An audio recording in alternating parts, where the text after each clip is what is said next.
ఇప్పటి నుంచి భారత్ ప్రపంచ దేశాలకు చక్కెర ఒక్క మూట కూడా ఎగుమతి చేయదు.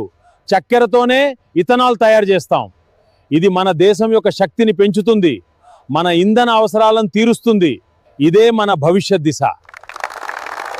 గుజరాత్ తీరంలోని కాండ్లా పోర్ట్ ఒకప్పుడు ఇక్కడ నుంచి లక్షలాది టన్నుల చక్కెర ప్రపంచ దేశాలకు ఎగుమతి అయ్యేది. కానీ ఈరోజు ఆ ఓడలు నిశ్శబ్దంగా ఉన్నాయి. ప్రపంచంలోనే రెండవ అతిపెద్ద చక్కెర ఎగుమతిదారు అయిన భారతదేశం గ్లోబల్ షుగర్ మార్కెట్ నుండి శాశ్వతంగా తప్పుకునే దిశగా అడుగులు వేస్తోంది.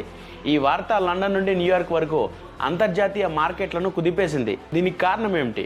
భారతదేశం ఇప్పుడు చక్కెరను తినడానికి కాదు, వాహనాలను నడపడానికి ఉపయోగించబోతోంది. ప్రపంచవ్యాప్తంగా తీపిని పంచిన ఒక సామ్రాజ్యం రాత్రికి రాత్రే ఇంధన సామ్రాజ్యంగా ఎలా మారింది?